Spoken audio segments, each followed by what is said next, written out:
Assalamualaikum warahmatullahi wabarakatuh. Perkenalkan, nama saya Almira Lutfi Amanda dari TPPL 2A. Di sini saya akan menjelaskan cara menggunakan dua alat parameter fisik yang diantaranya adalah termometer suhu dan turbidity meter.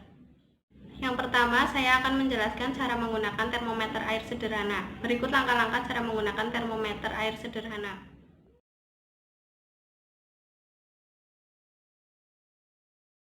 Langkah pertama, masukkan air sampel ke dalam botol kaca.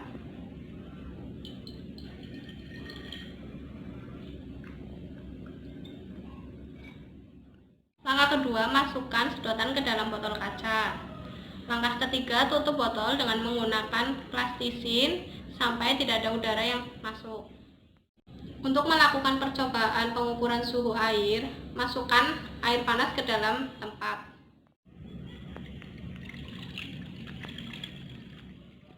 Masukkan botol yang berisi sampel air dan terpasang termometer air sederhana ke dalam wadah yang berisi air panas.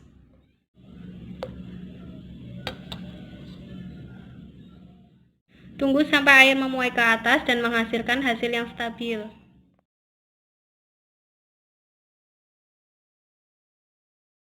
Selanjutnya, saya akan menjelaskan cara menggunakan alat turbidity meter.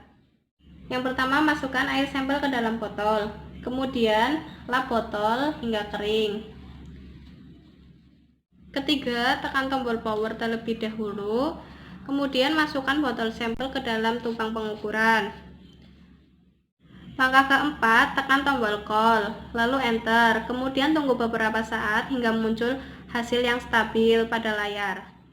Demikian penjelasan dari saya. Terima kasih atas perhatiannya. Kurang lebihnya mohon maaf. Wassalamualaikum warahmatullahi wabarakatuh.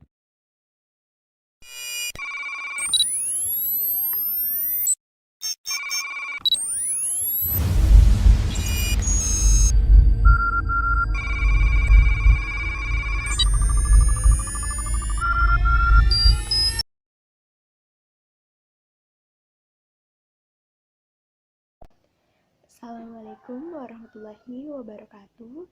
Perkenalkan, saya Arnasi dari TPPL 2A.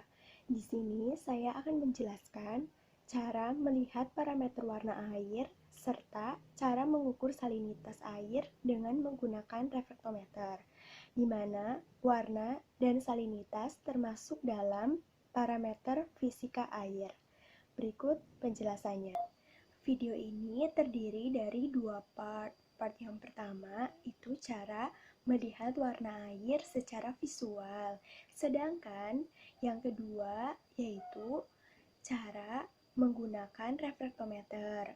Tetapi refraktometer yang digunakan ini itu bukan refraktometer sungguhan, melainkan alat yang dibuat menyerupai refraktometer. Yang pertama yaitu cara melihat warna air secara visual. Di sini saya menyediakan dua sampel air. Sampel yang pertama itu adalah air bersih yang digunakan untuk keperluan sehari-hari, seperti mandi dan mencuci piring. Nah, ini sampelnya. Untuk sampel yang kedua, saya menggunakan air dari sawah.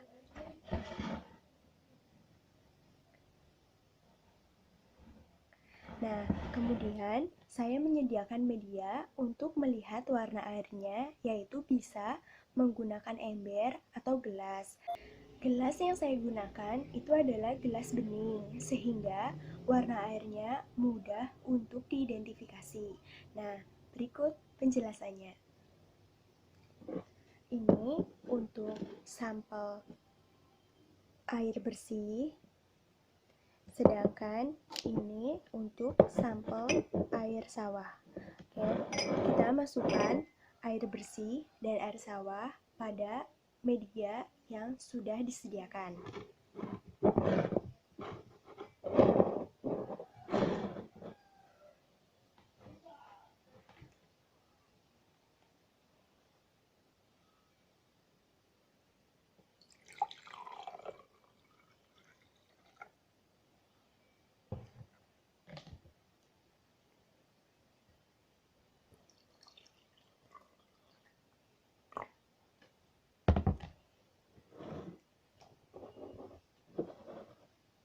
Nah, sekarang kita tinggal melihat warna airnya dengan mata telanjang. Bisa dilihat kalau air bersih itu warnanya bening, bersih, dan air sawah itu lebih pekat, lebih kuning. Warna pekat pada air sawah dipengaruhi oleh kandungan yang ada di dalamnya.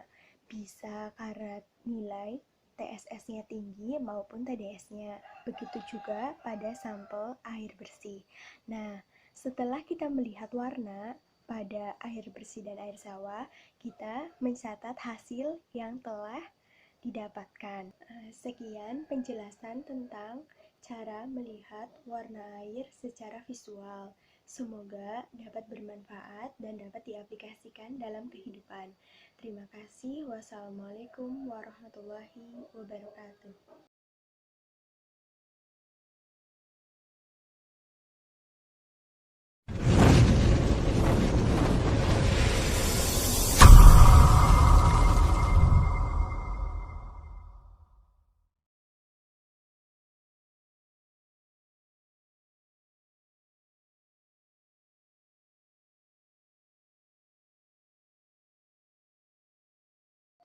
Assalamualaikum warahmatullahi wabarakatuh.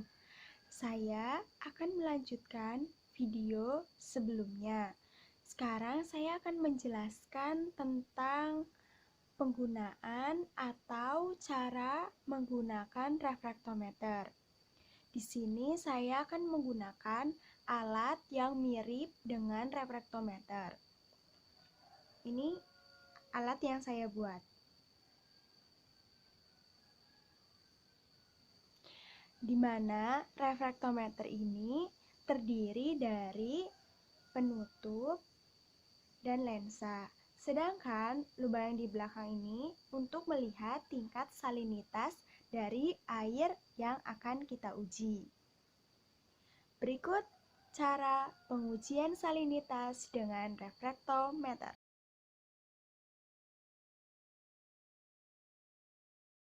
Langkah pertama dalam penggunaan refraktometer yaitu dengan melakukan kalibrasi. Kalibrasi dimulai dengan meneteskan lensa refraktometer menggunakan aquades. Seperti ini. Setelah itu, tutup penutup refraktometer. Lalu, kita lap dengan menggunakan tisu. Jangan sampai ada aquades yang tersisa.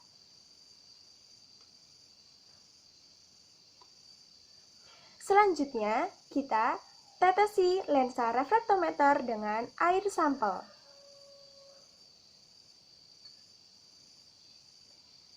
Tutup penutupnya, lalu kita arahkan pada sinar matahari. Setelah itu, kita catat apa yang kita lihat. Di mana yang kita lihat itu adalah perbatasan antara warna biru dan warna putih.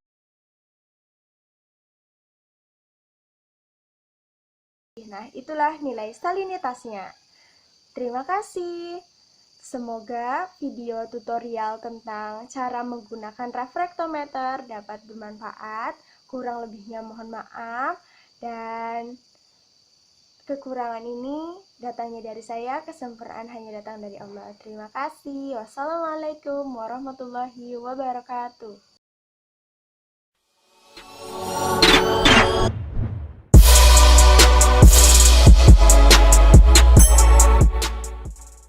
Assalamualaikum warahmatullahi wabarakatuh. Perkenalkan, nama saya Aulia Fahmi. Saya akan menjelaskan mengenai penggunaan viskometer visual dan ukuran meter.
Langkah selanjutnya, masukkan cairan ke dalam viskometer Oslo menggunakan pipet tetes.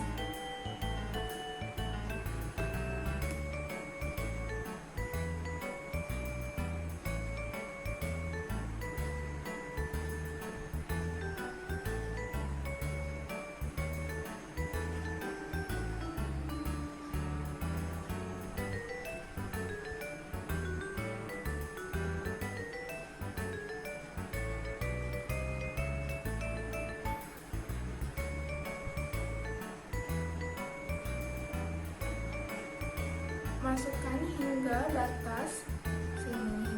Kemudian tarik cairan menggunakan buih pipet hingga melewati 2 garis batas hingga bagian batas atas.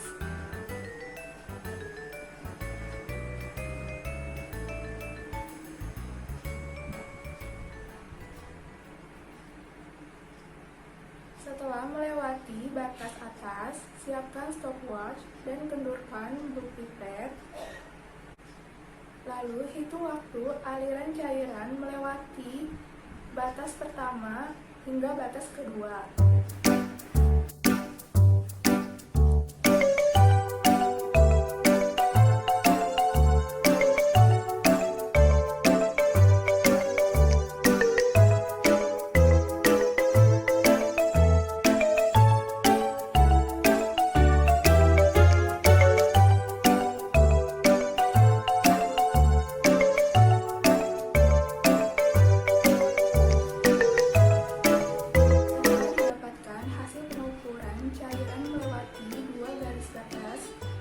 Masukkan data ke dalam rumus perhitungan, kemudian didapatkan nilai kekentalan dari suatu cairan.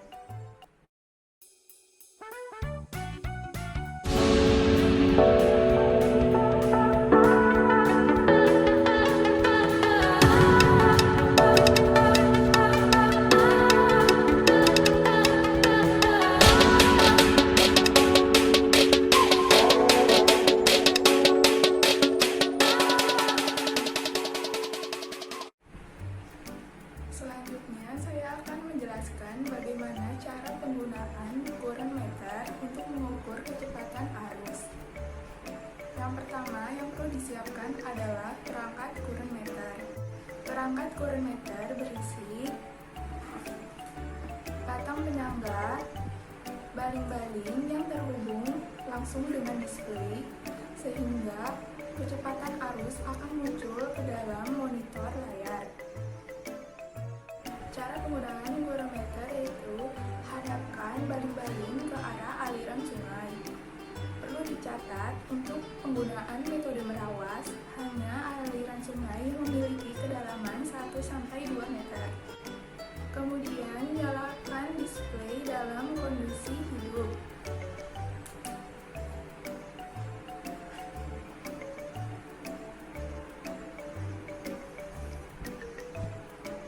Selanjutnya, hitung selama 40 detik untuk aliran air yang lambat dan 70 detik untuk aliran yang cepat. Baling-baling ini akan memutar dan kecepatan akan tercatat di dalam display.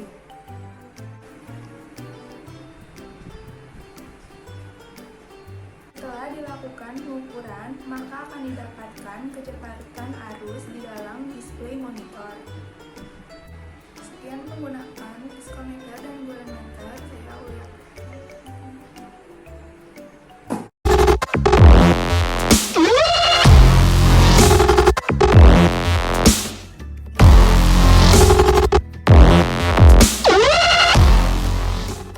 Assalamualaikum warahmatullahi wabarakatuh.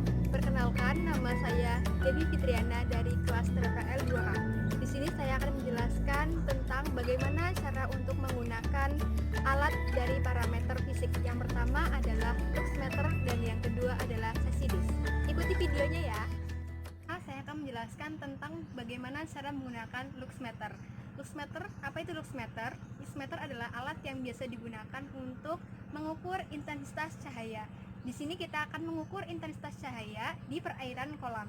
Kita bisa lihat ini adalah kolam yang akan kita ukur intensitas cahayanya menggunakan alat berupa aplikasi software berupa luxmeter. Nah, sebelumnya saya sudah mendownload di Play Store. Bentuk aplikasinya seperti ini. Nah, sekarang kita akan mengukur intensitas cahaya di perairan kolam ini. Berapa sih intensitas cahayanya? Nah, ini akan bekerja secara otomatis.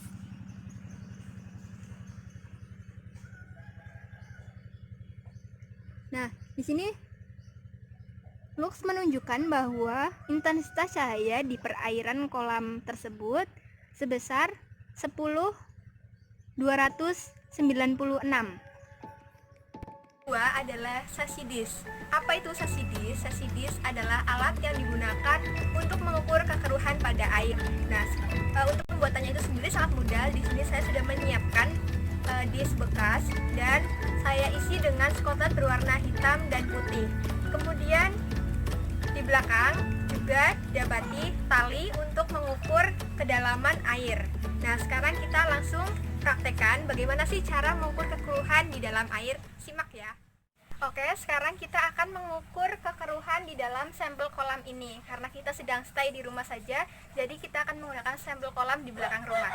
Nah, cara pengukurannya adalah kita harus mencelupkan lempeng sasidis ke dalam air secara perlahan. Nah, kita akan tunggu sampai sasidisnya tenggelam. Pastikan bahwa sasidis tidak terlihat lagi warna putihnya. Nah, di situ nanti kita akan ukur ketinggian dari sasidis ini.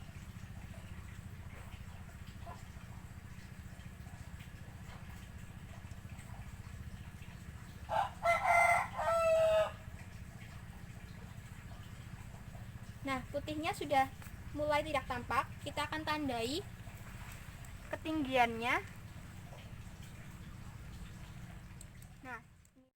Nah, kemudian kita akan tarik ke atas secara perlahan-lahan sampai garis putih atau warna putihnya muncul. Oke, kita tarik. Nah, itu udah mulai kelihatan. Terus kita tandain lagi menggunakan tali ataupun lidi. Nah, sekarang kita bisa angkat. Kemudian kita tandai lagi menggunakan tali. Nah, sekarang kita sudah mendapatkan dua ketinggian untuk data menghitung kekeruhan. Nah, bagaimana cara menghitung kekeruhan?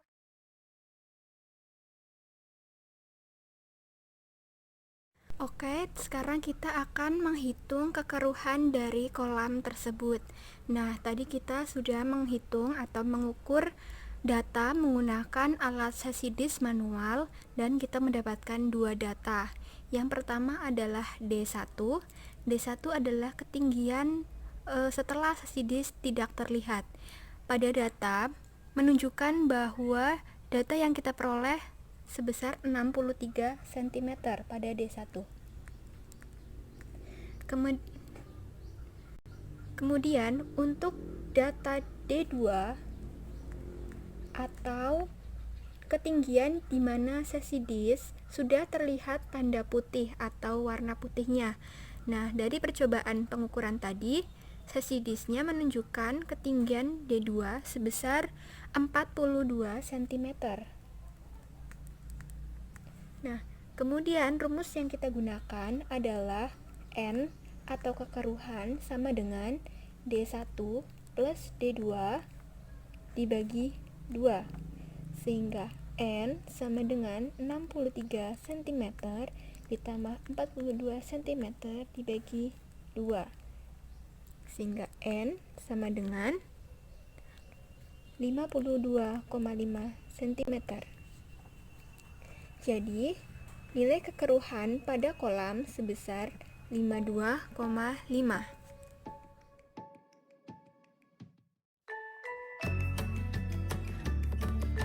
Ya, sekian video peragaan dari dua alat yang saya peragakan, yaitu yang pertama luxmeter menggunakan aplikasi software dan yang kedua adalah sasidis. Apabila dalam peragaan alat saya memiliki banyak kesalahan, saya mohon maaf. Wabillahi taufiq wal hidayah. Wassalamualaikum warahmatullahi wabarakatuh.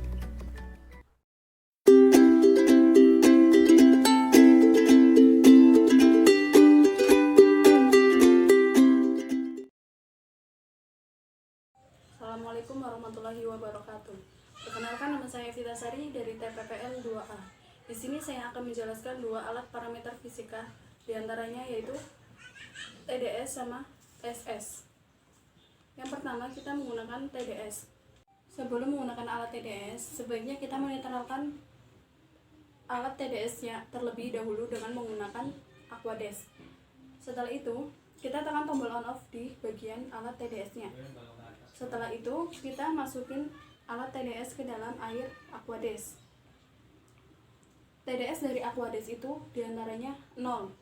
Setelah muncul angka 0 di bagian sini, kemudian kita hold alat TDS-nya, lalu kita angkat alat TDS-nya. Setelah itu, kita keringkan menggunakan tisu di bagian sensornya. Kemudian hold lagi di bagian alat TDS-nya sebelum menggunakan air limbah cucian piring. Setelah netral, kita masukin ke dalam air limbah bekas cucian piring. Kemudian muncul angka di bagian sini, lalu kita hold lagi untuk mengangkat alat TDS-nya dan untuk mencatat angka yang ada di dalam sini.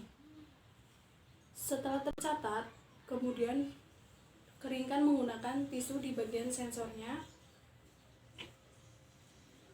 Setelah dicatat, kita hold lagi untuk menetralkan angka yang hasil dari TDS, hasil limbah bekas cucian piring. Kemudian kita netralkan lagi sebelum kita off-kan alat TDS-nya. Kita masukin lagi. Setelah muncul angka 0, kemudian kita angkat. Lalu kita keringkan bagian sensornya menggunakan tisu lagi. Setelah alat TDS digunakan, kemudian kita tekan tombol off di bagian bawah sini. Begitulah cara menggunakan alat TDS untuk mengukur hasil air limbah bekas cucian piring. Setelah itu, kita akan mengukur TSS dari air limbah bekas cucian piring menggunakan kertas saring. Sebelum kita mengukur TSS, kita lipat dulu kertas saring kayak gini, terus ke sini. Kemudian kita jadikan kayak gini, seperti corong. Setelah itu, kita masukkan ke dalam botol untuk menyaring air limbah dari bekas cucian piring. Setelah itu, kita tuangin hasil air limbah bekas cucian piring secara perlahan.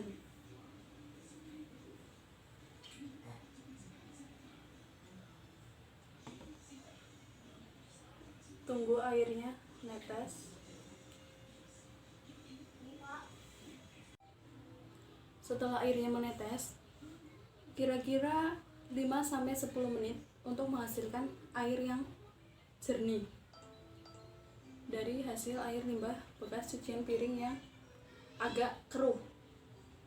Setelah itu, kita tunggu air yang ada di kertas saring habis dan turun ke dalam botol ini.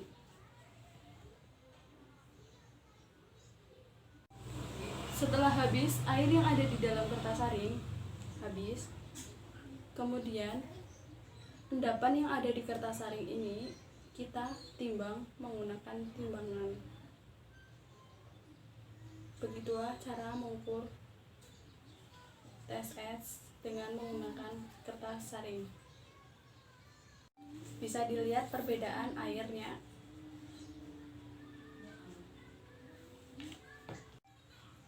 Demikianlah cara menggunakan alat ukur TDS dan TSS.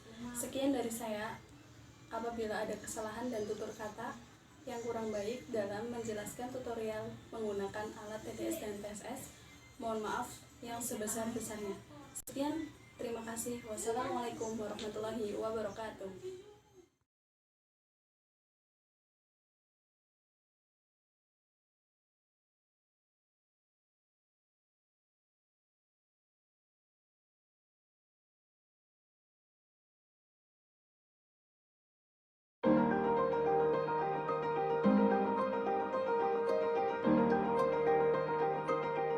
Assalamualaikum warahmatullahi wabarakatuh.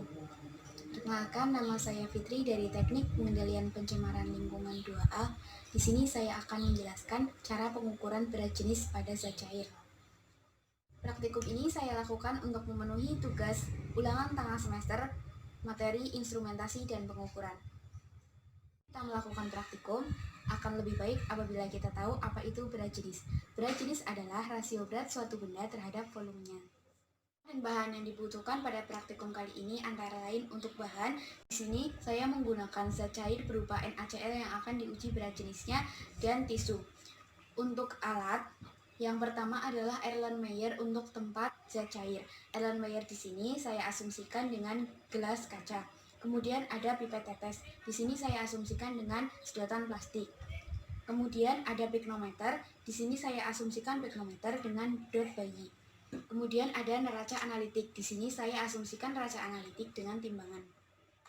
Untuk prosedur yang pertama adalah membersihkan piknometer menggunakan tisu. Pastikan piknometer benar-benar bersih dan tidak ada zat kimia yang menempel di dalam piknometer.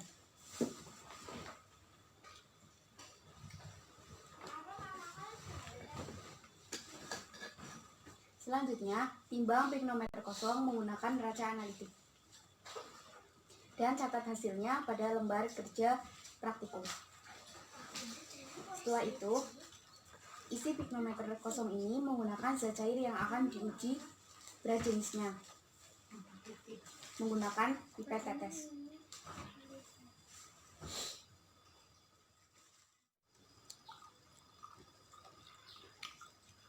Kita anggap piknometer sudah terisi penuh, kemudian tutup dan pastikan tidak ada ruang di dalam piknometer.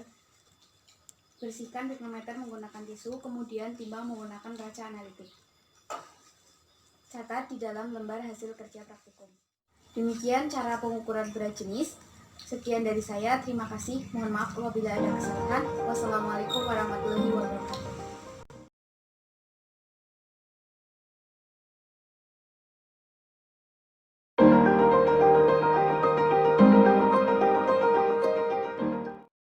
Warahmatullahi wabarakatuh. Saya Fitri dari Teknik Pengendalian Pencemaran Lingkungan 2A. Di sini saya akan melakukan praktikum instrumentasi dan pengukuran. Kegiatan ini saya lakukan untuk memenuhi tugas ulangan tengah semester. Parameter yang saya ukur kali ini adalah pasang surut air laut. Sedangkan pada praktikum kali ini antara lain adalah rambu. Rambu di sini saya simulasikan dengan kayu. Kayu di sini sudah diberi ukuran atau skala. Kemudian yang kedua adalah tali. Prosedur pada praktikum kali ini yang pertama adalah menentukan lokasi praktikum. Biasanya pasang surut air laut tentu saja dilakukan di laut, akan tetapi karena keterbatasan tempat, jadi saya memilih lokasi ini, yaitu anak sungai atau irigasi perairan. Prosedur yang kedua adalah pemasangan tali kepada rambu. Kita pasang talinya seperti ini.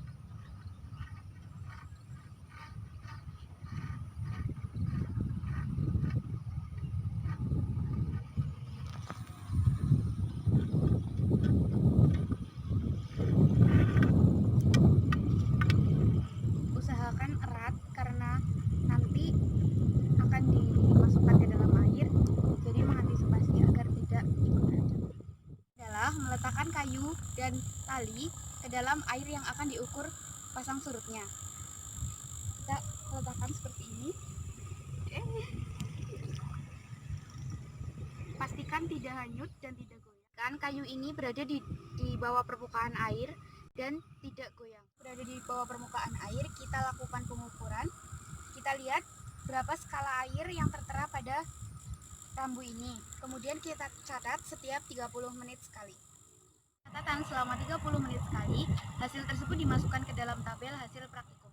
Isi, jam atau waktu pencatatan, dan elevasi ketinggian. Elevasi ketinggian di sini berkaitan dengan waktu karena setiap waktu yang dicatat akan menunjukkan elevasi ketinggian yang berbeda. Mohon maaf apabila ada kesalahan. Terima kasih karena telah menonton video ini hingga akhir.